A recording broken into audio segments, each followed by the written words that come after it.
Shalom Bapak Saudara yang terkasih di dalam Tuhan. Apa kabarnya? Saya berharap semua kita selalu di dalam lindungan Tuhan kita, Yesus Kristus. Pada kesempatan kali ini, kita akan bersama-sama merenungkan firman Tuhan yang terambil dari kitab Yakobus, pasal yang keempat, ayat 13 sampai dengan ayat yang ke-17. Yakobus pasal yang keempat, ayat 13 sampai dengan ayat yang ke-17. Saya akan bacakan untuk kita semua.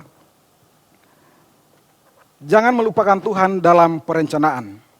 Jadi sekarang, hai kamu yang berkata, hari ini atau besok, kami berangkat ke kota Anu, dan di sana kami akan tinggal setahun dan berdagang, serta mendapat untung.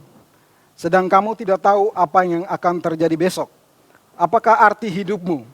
Hidupmu itu sama seperti uap, yang sebentar saja kelihatan lalu lenyap. Sebenarnya kamu harus berkata, jika Tuhan menghendakinya, kami akan hidup dan berbuat ini dan itu. Tetapi sekarang, kamu memegahkan diri dalam congkakmu, dan semua kemegahan yang demikian adalah salah. Jadi jika seorang tahu bagaimana ia harus berbuat baik, tetapi ia tidak melakukannya, ia berdosa. Demikian jauh pembacaan firman Tuhan untuk kita pada kesempatan kali ini. Yang berbahagialah kita semua yang telah membaca dan mau merenungkan firman Tuhan itu, serta melakukannya dalam kehidupan kita hari lepas hari. Mari kita tundukkan kepala, kita berdoa sebelum kita mendengarkan penjelasan firman ini. Tuhan, kami sungguh bersyukur untuk kesempatan beribadah pada hari ini. Dalam kesempatan ini kami juga punya waktu yang khusus untuk mendengarkan firman-Mu. Firman-Mu yang telah kami baca ini ya Tuhan, kami tahu tidak mudah untuk memahami, apalagi untuk menjalankannya dalam kehidupan ini. Karena itu di kesempatan ini ya Tuhan kami datang dan berdoa, biarlah kiranya Roh Kudus-Mu hadir dan menemani setiap kami. Roh Kudus-Mu hadir dan menemani hamba-Mu yang menyampaikan firman Tuhan. Dan setiap jemaat Tuhan yang berada di rumah masing-masing dan mengikuti ibadah ini.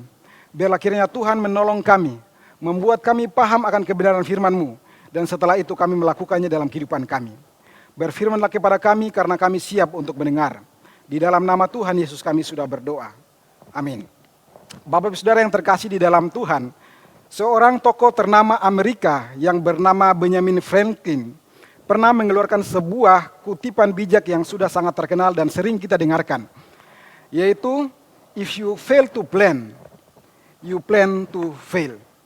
Jika kamu gagal untuk berencana di dalam hidup ini, maka kamu sedang merencanakan untuk gagal.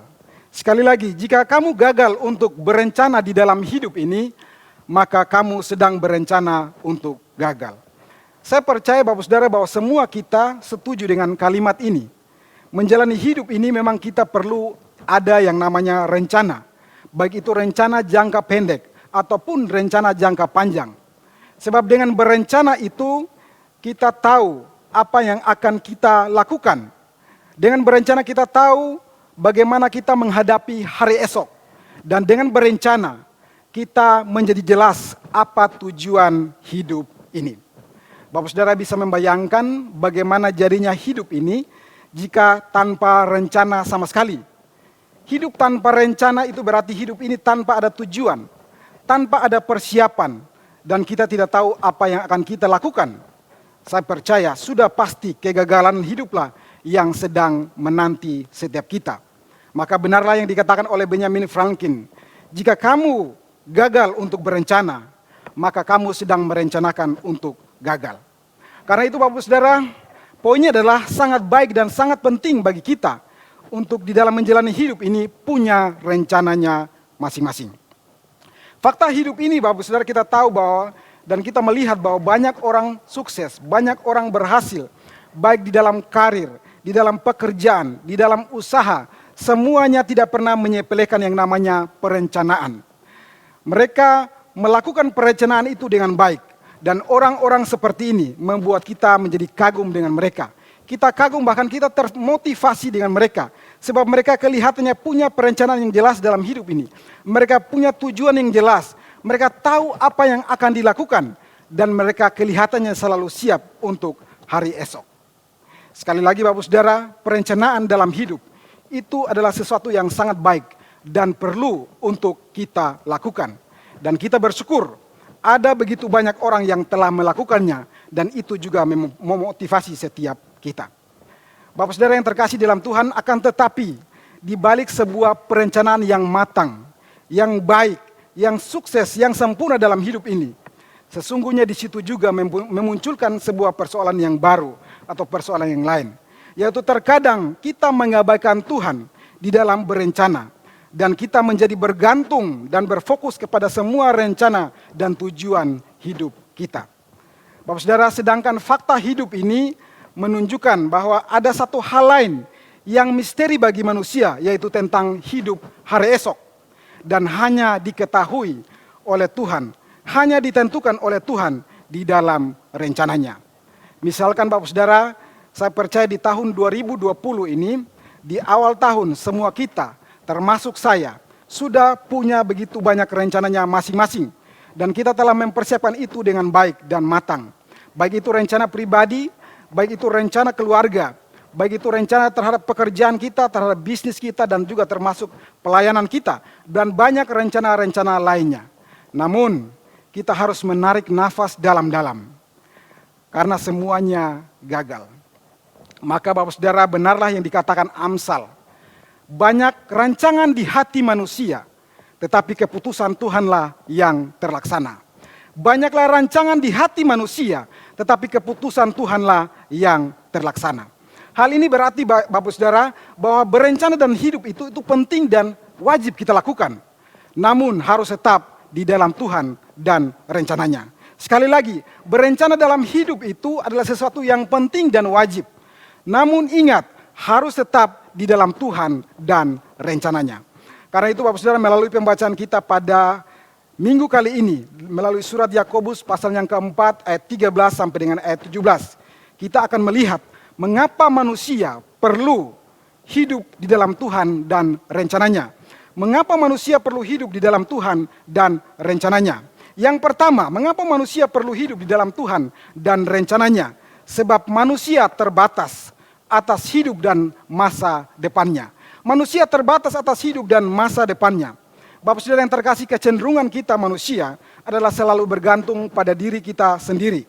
Dan bergantung pada setiap rencana-rencana kita. Dan bahkan kita begitu percaya dirinya bahwa apa yang kita rancangkan, apa yang kita rencanakan pasti akan kita gapai. Yakobus memberitahukan kepada kita bahwa jemaat pada saat itu, khususnya para pedagang, mereka punya pikiran yang sama seperti ini. Karena itu nampak jelas pada ayat 13 bacaan kita Bapak Saudara, kalau kita perhatikan. Di sana dikatakan bahwa hari ini atau besok kami akan berangkat ke kota Anu. Dan di sana kami akan tinggal setahun dan berdagang serta mendapat untung. Jika kita amati ayat ini Bapak Saudara, yang menjadi penggerak utama dari rencana manusia adalah tentang bagaimana mendapatkan untung. Bagaimana mendapatkan untung untuk sebuah investasi hidup, bahkan investasi masa depan. Dalam hal ini saya tidak mau mengatakan bahwa investasi itu adalah sebuah hal yang salah. Tidak. Namun investasi hidup inilah, dalam investasi hidup inilah Yakobus menunjukkan bahwa setidaknya ada 4 hal yang sangat diyakini dan dianggap dikuasai oleh manusia atau jemaat pada saat itu. Yaitu yang pertama dikatakan akan pergi hari ini atau besok. Hal ini menunjukkan bahwa mereka mengatakan atau beranggap bahwa waktu itu ada di bawah kendali mereka. Hari ini atau besok itu ada di bawah kendali mereka. Yang kedua, akan ke kota Anu. Ini menunjukkan bahwa bukan hanya waktu, bukan hanya hari ini dan esok ada di bawah kendali mereka, tetapi lokasi pun juga ada di bawah kendali mereka. Yang ketiga dikatakan akan tinggal setahun. Ini berbicara tentang durasi bisnis, lamanya mereka berbisnis atau bekerja. Dan ini juga mengatakan bahwa durasi bisnis, lamanya berbisnis itu pun ada di bawah kendali mereka. Dan yang terakhir, akan berdagang atau bekerja untuk mendapatkan untung. Kerja keras, keuntungan, serta jaminan masa depan juga mereka klaim itu ada di bawah kendali mereka. Bapak Saudara yang terkasih dalam Tuhan kita Yesus Kristus, dari sini kita melihat manusia menganggap bahwa semua sudah ada di genggamannya, sudah ada di tangannya.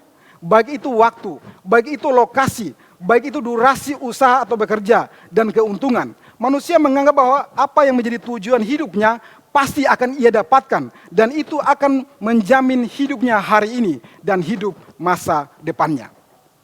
Dalam hal ini Yakobus tidak sedang menyoroti keuntungan dalam berdagang atau investasi hidup. Tentu itu tidaklah salah, sebab semua pedagang tentu berdagang untuk mengharapkan untung. Semua kita bekerja atau kita berdagang, tentu kita berharap ada hasil. Semua kita bekerja berusaha, tentu kita berharap mendapatkan untung.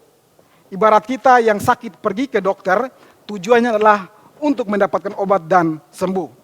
Namun yang Yakobus soroti pada bagian ini adalah bagaimana jemaat pada saat itu, khususnya para pedagang, mereka sangat bergantung pada diri mereka sendiri.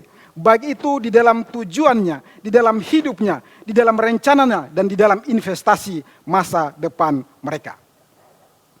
Berdasarkan fakta inilah Bapak Saudara yang terkasih, Yakobus menegur mereka.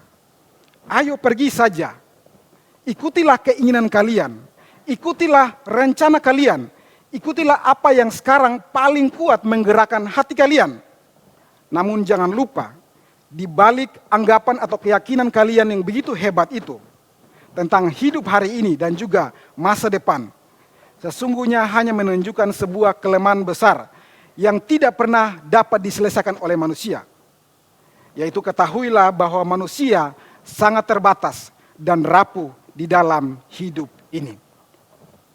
Inilah yang ditekankan oleh Yakobus pada ayat 14 bacaan kita. Di sana dikatakan, sedang kamu tidak tahu apa yang terjadi besok. Apakah arti hidupmu? Hidupmu itu sama seperti uap yang sebentar saja kelihatan lalu lenyap. Hidupmu sama seperti uap yang sebentar saja kelihatan lalu lenyap. Ayat 14 ini ingin menunjukkan dua fakta manusia sangat terbatas dalam hidup. Dan ini juga meruntuhkan 4 anggapan manusia pada ayat 13 tadi. Manusia sangat terbatas yang pertama di dalam pengetahuannya tentang hari esok. Hari esok pun manusia tidak pernah akan tahu. Hal ini berarti Bapak Saudara bahwa hari esok itu, waktu hari ini dan esok itu benar-benar tidak berada di bawah kendali manusia. Terjadinya hari ini dan hari esok itu bukan di bawah kontrol manusia. Yang kedua, manusia terbatas di dalam durasi hidupnya, di dalam durasi waktunya di dunia ini. Dikatakan sebentar saja kelihatan. Hal ini menunjukkan bahwa durasi manusia sangatlah pendek. Sama seperti uap atau sama seperti kabut. Yang sama sebentar saja kelihatan lalu lenyap. Hal ini juga menunjukkan Bapak Saudara bahwa waktu hidup manusia, durasi hidup manusia, dia tidak bisa pernah menentukan berapa lama dia akan hidup. 1 tahun, 2 tahun, dan seterusnya dia tidak bisa menentukannya. Intinya adalah Bapak Saudara, manusia sangat terbatas dan rapuh tentang hidup hari ini dan hidup masa depannya. Bapak Saudara yang terkasih dalam Tuhan kita Yesus Kristus, saya percaya bahwa bukan hanya 12 suku di perantauan yang olehnya Yakobus menulis surat ini, dan lebih khusus lagi kepada para pedagang yang terlihat sudah sangat profesional di dalam surat ini. Harus diakui bahwa hari ini kita juga masih bisa dengan mudah jatuh kepada sikap meyakini dan menganggap bahwa kita dapat mengendalikan hidup hari ini ataupun hari esok. Terkadang dari ucapan kita Bapak Saudara, dari sikap kita, dari cara hidup kita, seolah kita mau berkata bahwa kehidupan hari ini dan besok itu ada di dalam genggaman kita. Namun fakta lain berkata Bapak Saudara, menyadarkan kita bahwa kita sangat terbatas. Kita begitu rapuh, kita tidak akan pernah tahu tentang masa depan kita. Kita tidak pernah berkuasa sedikit pun atas hari esok. Hal ini berarti Bapak Saudara bahwa manusia tidak bisa independen dari Tuhan. Manusia tetap memerlukan Tuhan di dalam hidup dan di dalam rencana-rencananya. Itulah poin pertama kita Bapak Saudara, bahwa manusia memerlukan Tuhan untuk hidup dan berencana. Poin yang kedua Bapak Saudara, mengapa kita perlu hidup dan berencana di dalam Tuhan? Sebab hidup dalam rencana manusia atau hidup di luar rencana Allah atau Tuhan, itu adalah sebuah kesombongan dan dosa. Sekali lagi, hidup dan rencana manusia di luar Tuhan adalah sebuah kesombongan dan dosa.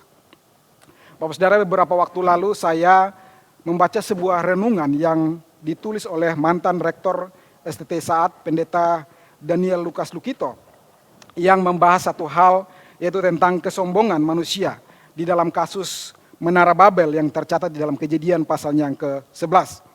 Di dalam renungannya itu ia mencoba mengkaitkan dengan kehidupan sekarang ini, khususnya di dalam masa pandemi COVID-19 ini. Ada beberapa poin refleksi yang saya dapatkan secara pribadi, yaitu yang pertama, manusia diberi kemampuan oleh Tuhan untuk berkarya, untuk bekerja, untuk berusaha, dan potensi itu atau kemampuan itu sangatlah besar. Karena itu kalau kita memperhatikan di Kejadian 11 ayat 6, di situ Tuhan sendiri berkata bahwa ini barulah permulaan usaha manusia. Ketika manusia sedang membangun Menara Babel, dikatakan inilah baru permulaan usaha mereka, usaha manusia. Mulai dari sekarang, apapun yang mereka rencanakan, tidak ada yang tidak dapat terlaksana. Tidak ada yang tidak dapat terlaksana. Artinya Bapak Saudara, manusia punya potensi yang luar biasa. Namun yang kedua Bapak Saudara, yang ditunjukkan oleh orang-orang pada zaman Menara Babel, di dalam potensi mereka yang begitu besar itu, di dalam kemampuan mereka untuk berkarya itu, mereka pakai untuk tujuan diri sendiri. Ini berarti Bapak Saudara bahwa potensi yang mereka miliki, mereka pakai untuk melawan Tuhan dan juga rencananya. Ingat Bapak Saudara, rencana Tuhan bagi manusia, beranak cucu dan penuhilah bumi. Tapi manusia-manusia pada zaman itu berusaha untuk menetap hanya di satu daerah saja. Ingat Bapak Saudara, Tuhan menciptakan manusia agar manusia memuliakan Tuhan. Tetapi pada zaman Menara Babel, manusia berusaha agar nama mereka yang dimuliakan, diri mereka yang dimuliakan, diri mereka yang dikenal, diri mereka yang diakui oleh keturunan-keturunan mereka. Bapak Saudara yang terkasih, memang dua poin ini, dua hal ini selalu menjadi pergumulan manusia di sepanjang zaman. Dan termasuk di dalam kehidupan kita orang-orang percaya. Manusia diberikan potensi, kemampuan yang luar biasa oleh Tuhan untuk berkarya sesuai dengan kehendak Tuhan dan juga bagi kemuliaan Tuhan. Namun pada sisi yang lain, potensi yang luar biasa itu, manusia tergoda pakai untuk dirinya, untuk rencananya, untuk kemuliaan diri sendiri. Yakobus melihat bahwa kecenderungan ini juga ada dalam diri orang-orang percaya pada saat itu. Karena itulah dia katakan pada ayat yang ke-16 bacaan kita, tetapi sekarang kamu memegahkan diri dalam congkakmu, dan semua kemegahan yang demikian adalah salah.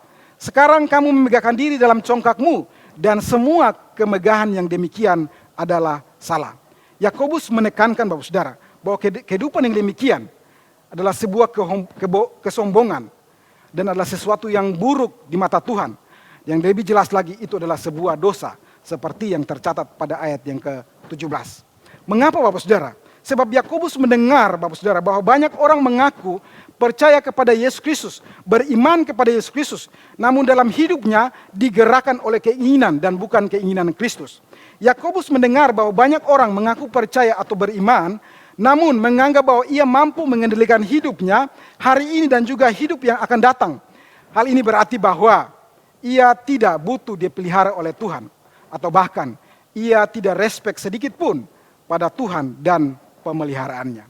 Intinya Bapak Saudara, Yakobus ingin mengatakan bahwa iman mereka kepada Yesus Kristus itu tidak nyata di dalam perbuatan mereka sehari-hari. Bapak Saudara yang terkasih, sedikit berbeda memang surat Yakobus ini. Kalau kita melihat surat-surat Paulus banyak berbicara tentang iman dalam kaitannya dengan kehidupan dan keselamatan. Nah, Yakobus hadir dengan suratnya untuk menekankan satu poin penting yang sering diabaikan oleh orang-orang percaya, yaitu iman yang harus dibuktikan, harus dinyatakan melalui perbuatan. Iman itu harus dinyatakan, diwujudkan melalui perbuatan yang dapat dilihat. Yakobus menilai ada sebuah hal dasar yang sering dilupakan oleh orang-orang percaya, seperti yang ia katakan pada pasal yang kedua, bahwa iman itu harus nyata di dalam perbuatan. Iman itu harus tampak melalui gaya hidup, termasuk di dalam berencana. Bapak Saudara yang terkasih, bagi Yakobus, para pembaca suratnya adalah orang-orang yang telah benar-benar percaya kepada Kristus. Mereka tahu, dikatakan, mereka paham dan mereka sanggup untuk hidup sesuai dengan apa yang Tuhan mau. dan mereka sanggup menghormati Tuhan, menghormati pemeliharaan Tuhan. Namun mereka memilih untuk hidup dengan tidak menyatakan apa yang Tuhan mau. Karena itu Yakobus mengatakan bahwa hidup yang demikian adalah dosa di hadapan Tuhan. Bapak saudara yang terkasih dalam Tuhan kita Yesus Kristus, dari sini kita belajar satu hal penting dalam hidup ini. Bahwa kita di dalam hidup ini harus memang berkarya. Itu sudah seharusnya. Karena kita diberikan potensi yang luar biasa oleh Tuhan. Namun jika kita melakukan semuanya itu dengan keluar dari kehendak Tuhan dan tidak lagi mengandalkan Tuhan di dalam hidup ini, itu adalah sebuah kesombongan dan dikatakan itu adalah dosa. Bapak saudara yang terkasih dalam Tuhan, beberapa bulan terakhir ini dalam masa COVID-19 ini, saya percaya bahwa Tuhan pun juga sedang mengingatkan kita agar jangan sampai kita jatuh di dalam dosa kesombongan, di dalam setiap kemampuan dan di dalam setiap rencana-rencana kehidupan kita. Sebab Bapak saudara, kita menyadari tidak ada yang bisa bertahan jikalau Tuhan telah murka terhadap orang-orang yang memegahkan diri. Atau adakah yang bisa bertahan jika Tuhan mengizinkan wabah ini hari ini lebih lama lagi seperti yang kita duga. Sekali lagi Yakobus ingatkan kita, hidup ini sama seperti uap, sama seperti kabut yang sebentar saja ada terlihat, namun setelah itu dilenyapkan. Bapak saudara, ketika membaca bagian ini saya teringat masa kecil saya ketika hidup di Kupang, di kampung halaman saya, Bapak saudara. Pada saat kecil saya tinggal bersama dengan kakek nenek saya dan saya sering ikut mereka ke rumah di sawah. Ketika bangun pagi hari sekitar pukul 5 sampai dengan pukul 6 pagi, maka saya tidak bisa memandang kemana-mana di sekitar rumah saya. Karena apa? Rumah di sawah itu dikelilingi oleh kabut yang sangat tebal. Saya tidak bisa memandang pohon-pohon yang ada di sekitar dan juga padi-padian yang ada. Yang saya pandang adalah kabut. Akan tetapi Bapak saudara, beriring munculnya matahari, maka perlahan-lahan kabut itu pun akhirnya hilang ataupun lenyap. Semakin meninggi matahari, makin semakin hilanglah kabut itu. Bapak saudara yang terkasih, Yakobus memakai gambaran ini untuk menunjukkan bahwa manusia tidak berkuasa atas dirinya sendiri. Manusia sama seperti kabut, tidak berkuasa atas dirinya sendiri. Karena itu di dalam ayat yang ke-14 kata lenyap itu memakai kata pasif. Dilenyapkan harusnya, disingkirkan, dihilangkan. Dan manusia bisa saja diambil hidupnya oleh Tuhan yang punya hidup ini. Bapak saudara yang terkasih dalam Tuhan kita Yesus Kristus, sampai pada titik ini kita belajar. Pakailah semua potensi kita yang Tuhan berikan kepada kita untuk berkarya. Namun marilah kita belajar melakukannya dengan rendah hati, yaitu tetap bergantung dan berfokus pada Tuhan dan rencananya. Bapak saudara yang terkasih, itulah poin kedua kita. Dan sampai pada bagian ini kita telah belajar dua hal. Mengapa kita perlu hidup di dalam Tuhan dan rencananya. Yaitu karena hidup manusia itu terbatas. Hidup manusia itu rapuh. Dan jika kita tidak hidup di dalam Tuhan dan rencananya, itu adalah sebuah kesombongan dan juga dosa. Maka poin yang ketiga adalah poin yang penting yang perlu kita ketahui. Mengapa kita perlu hidup di dalam Tuhan dan rencananya? Sebab Tuhanlah yang berkuasa atas hidup kita dan juga masa depan kita. Tuhanlah yang berkuasa atas hidup ini dan masa depan kita. Bapak saudara yang terkasih dalam Tuhan kita Yesus Kristus, ketika di awal tahun 2020, ketika COVID-19 masih kita dengarkan berada di Wuhan, Bapak saudara, dan mulai masuk ke beberapa negara di Asia, dan sepertinya kita merasa bahwa kita akan aman, maka mulailah banyak bermunculan teori-teori. Dan salah satu teori yang paling kuat kita dengarkan adalah negara kita akan aman. Karena negara kita termasuk di dalam negara yang beriklim tropis. Virus ini tidak bisa masuk apalagi berlama-lama di negara kita. Bapak saudara, saya berpikir mungkin ini ada benarnya. Tetapi kenyataan di lapangan tidak selalu demikian. Hal ini mau menunjukkan Bapak saudara bahwa dugaan manusia adalah sebatas dugaan. Anggapan hanyalah sebatas anggapan. Teori bisa saja juga demikian. Tapi semuanya terbatas dan tidak pernah pasti tentang apa yang terjadi akan hari esok. Siapa yang tidak tahu Bapak saudara negara-negara yang cukup maju, yang sangat maju seperti Amerika, seperti Italia, dan banyak negara-negara yang kita kagumi. Mereka begitu disiplin, mereka begitu bersih, mereka pandai dan banyak hal. Mereka punya kemajuan teknologi yang luar biasa. Mereka selalu menemukan hal-hal baru, khususnya dalam bidang-bidang sains. Tapi untuk kali ini, mereka pun tidak dapat mencegah masuknya COVID-19 di negara mereka. Dan mereka pun tidak dapat mengendalikan banyak korban yang berjatuhan di negara mereka. Bapak saudara yang terkasih, ini juga mau menunjukkan kepada kita bahwa kepandaian manusia, penemuan-penemuan manusia, kecanggihan teknologi, terbaik seperti apapun, tak ada satupun yang dapat memastikan hidup dan masa depan manusia itu akan seperti apa. Hari ini Bapak Saudara, hal yang terpenting yang sering kita dengarkan adalah tentang imun tubuh. Imun adalah hal yang penting. Karena apa? Karena kita harus hidup berdampingan dengan virus COVID-19 ini dalam satu masa yang kita sebut dengan new normal.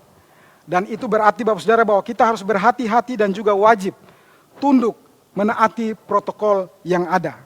Namun pertanyaannya adalah, apakah itu bisa benar-benar menjamin hidup kita hari ini dan juga hari esok akan selalu aman? Manusia bisa beranggapan, manusia bisa memprediksi, manusia bisa menemukan dan menciptakan hal-hal baru, serta bisa memelihara kesehatan tubuhnya dengan baik. Namun ini semua tidak pernah benar-benar berkuasa menjamin hidup manusia di hari esok.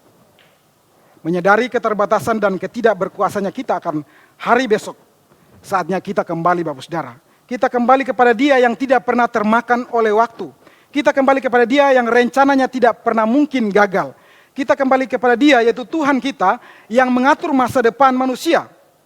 Saatnya kita kembali kepada fondasi hidup yang kuat dan jelas, yaitu untuk hidup dan berencana di dalam Tuhan. Inilah yang Yakobus kembali serukan kepada para penerima suratnya. Ingatlah bahwa durasi hidupmu terbatas. Ingatlah bahwa adalah kesombongan dan dosa jika menganggap diri itu bisa mengendalikan hidup ini. Maka sekarang kata Yakobus, kamu harus berkata, jika Tuhan menghendaki. Jika Tuhan menghendaki, maksudnya adalah jika Tuhan menghendaki. Ini berarti kamu yang awalnya hidup berencana sesuai kehendak sendiri, sekarang saatnya kamu kembali mau hidup dan berencana sesuai kehendak Tuhan. Saya atau kamu yang awalnya hidup bergantung pada diri dan pencapaian kamu. Sekarang kamu mau kembali bergantung kepada Tuhan tentang hidup hari ini dan hidup di masa yang akan datang. Saya atau kamu yang mungkin sulit menerima kegagalan-kegagalan yang terjadi dalam hidup ini di dalam rencana-rencana kita yang terbatas. Tetapi di dalam Tuhan, sekarang ini, saya, kamu, kita bisa siap menerima apa yang Tuhan izinkan terjadi di dalam perjalanan hidup ini. Mengapa demikian Bapak Saudara? Sebab bagi Yakobus, hidup anak-anak Tuhan adalah hidup yang sepenuhnya harus bergantung kepada Tuhan yang berkuasa atas masa depan. Bergantung kepada Tuhan yang memiliki masa depan itu sendiri. Karena itulah Yakobus melanjutkan penekanannya. Jika Tuhan menghendaki, kami akan hidup. Jika Tuhan menghendaki, kami akan hidup dan berbuat ini dan itu. Akan hidup, ini berbicara bahwa kita percaya bahwa durasi hidup kita atau perjalanan hidup kita, manusia, itu ada di dalam tangan Tuhan. Berbuat ini dan itu menunjukkan bahwa karena durasi hidup kita ada dalam tangan Tuhan, maka kita mau bekerja, kita mau berusaha sesuai dengan apa yang Tuhan kehendaki. Poinnya adalah Bapak Saudara, karena hidup dan masa depan itu ada di dalam tangan Tuhan, maka hidup hari ini haruslah sesuai dengan kehendak Tuhan.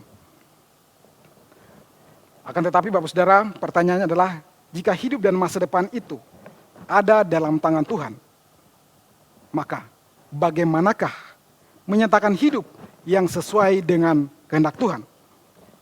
Kalau kita membaca perikop kita pada hari ini dari Yakobus 4 ayat 13 sampai 17, tak ada lain yang bisa kita pelajari dari perikop ini selain sebuah peringatan untuk apa? Peringatan untuk meninggalkan kebergantungan pada diri di dalam hidup dan di dalam berencana. Peringatan untuk meninggalkan kebergantungan pada diri kita sendiri di dalam hidup dan di dalam kita berencana. Dengan kata lain, jika kita ingin menyatakan hidup yang sesuai dengan kehendak Tuhan, maka mulailah terlebih dahulu dengan meninggalkan kebergantungan pada diri dalam hidup dan juga di dalam berencana. Setelah itu, barulah kita akan dituntun oleh Roh Kudus dan juga dituntun oleh firman-Nya untuk berbuat ini dan berbuat itu. Bapak Saudara yang terkasih dalam Tuhan kita Yesus Kristus, saya membaca cerita daripada kisah para murid Yesus ketika mereka mengikuti Tuhan Yesus dalam perjalanan. Suatu ketika Simon Petrus bertanya kepada Tuhan Yesus, ia mewakili murid-murid, ia bertanya, "Kami ini telah meninggalkan segala sesuatu dan mengikuti Engkau. Jadi apakah yang akan kami peroleh? Kami ini telah meninggalkan segala sesuatu untuk mengikuti Engkau. Apakah yang akan kami peroleh?" Dalam pertanyaan ini saya melihat dengan jelas bahwa para murid Yesus benar-benar mereka telah meninggalkan segala sesuatu, termasuk kebergantungan pada diri mereka dan rencana mereka sendiri, dan betul-betul hidup di dalam rencana Allah. Dan masa depan mereka membuktikan bahwa betul mereka hidup sesuai dengan apa yang Tuhan kehendaki. Kita sering mendengar sebuah perkataan yang terkenal dari Rasul Paulus di dalam Filipi 1 ayat 21. Karena bagiku hidup adalah Kristus dan mati adalah keuntungan. Saya yakin, saya percaya perkataan Paulus ini tidak akan pernah muncul jika Paulus tidak benar-benar meninggalkan kebergantungan pada dirinya di dalam hidup dan di dalam berencana. Ia betul-betul meninggalkan kebergantungan pada diri dan dalam rencananya, dan betul-betul hanya berfokus kepada Tuhan dan rencananya. Kehidupan Paulus sungguh sangat membuktikan akan hal itu. Bapak Saudara yang terkasih, seorang yang bernama Jerry Bridges dalam bukunya yang berjudul Dosa-dosa yang Dianggap Pantas, ia menceritakan sebuah fakta nyata atau kejadian nyata bahwa ia pernah berjumpa dengan seorang anak Tuhan yang juga sebagai seorang pengusaha mobil. Di dalam perbincangan mereka, si pengusaha mobil ini bersaksi atau berkata satu perkataan yang sangat menarik. Dia katakan seperti ini, setelah saya menjadi orang Kristen, atau setelah saya percaya kepada Kristus, saya berhenti berusaha untuk menjual mobil. Namun, saya membantu orang untuk membeli mobil. Saya setelah menjadi orang Kristen atau pengikut Kristus, saya berhenti berusaha menjual mobil, namun saya membantu orang untuk membeli mobil. Maksudnya adalah Bapak Saudara, orang ini atau anak Tuhan ini bukan berhenti dari usahanya berbisnis atau bekerja sebagai seorang yang menjual mobil. Bukan itu. Dia juga bukan tidak mengambil keuntungan sama sekali dari usahanya. Tetapi fokusnya menjadi benar-benar berbeda ketika ia bertobat. Ia benar-benar berhenti dari kebergantungan pada diri, fokus pada diri di dalam ia berusaha dan ia berencana. Fokusnya adalah kembali kepada Tuhan dan rencananya, mengapa Tuhan mengizinkan dia untuk berdagang atau berjualan mobil. Dengan cerita ini, adakah yang berani jamin bahwa pedagang-pedagang atau orang-orang seperti ini, masa depan mereka pasti akan suram? Tuhan mengatakan bahwa yang berkuasa atas hari depan itu adalah Tuhan sendiri. Bapak Saudara yang terkasih, jika Tuhan yang menguasai hari esok, maka marilah kita hidup sesuai kehendak Tuhan, rencana Tuhan bagi setiap kita pribadi. Bapak Saudara yang terkasih, saat ini kita semua harus menjalani sebuah kehidupan yang disebut dengan new normal. Kehidupan yang berdampingan dengan virus COVID-19 ini. Sebab kita memang harus bekerja, berusaha demi kelanjutan kehidupan ini, kehidupan keluarga kita, kehidupan orang-orang yang berada di bawah tanggung jawab kita. Ini berarti Bapak Saudara bahwa kita perlu beradaptasi dengan situasi yang baru. Kita perlu merombak rencana-rencana lama kita dan menyesuaikan dengan sikon yang ada sekarang. Karena itu Bapak Saudara, di dalam setiap rencana-rencana yang sedang kita persiapkan atau sedang kita lakukan, dan mengingat di dalam segala keterbatasan kita akan hari esok, ingatlah apa yang firman Tuhan katakan hari ini. Kita perlu hidup dan berencana di dalam Tuhan. Kita perlu hidup dan berencana di dalam Tuhan. Bukan hanya karena situasi sekarang begitu terdesak, begitu sulit. Kita perlu hidup dan berencana dalam Tuhan. Karena memang kita adalah orang-orang percaya yang perlu membuktikan iman kita di dalam perbuatan yang dapat dilihat oleh dunia ini. Amin. Mari kita berdoa. Tuhan, kami bersyukur untuk firman-Mu pada kesempatan ibadah hari ini. Kami bersyukur Tuhan kembali mengingatkan kami tentang bagaimana kami menjalani kehidupan ini.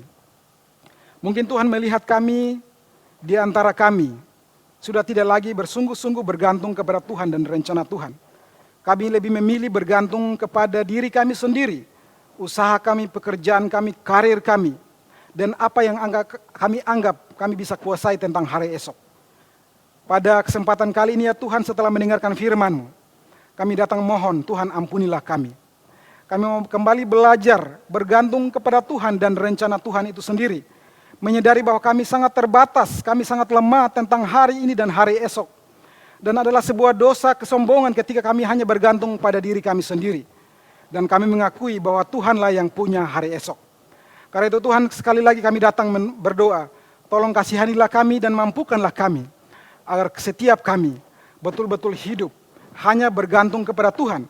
Kami betul-betul hidup sesuai dengan apa yang Tuhan rencanakan di dalam kehidupan ini. Ini doa kami, syukur kami dan permohonan kami. Di dalam nama Tuhan Yesus kami telah berdoa. Amin.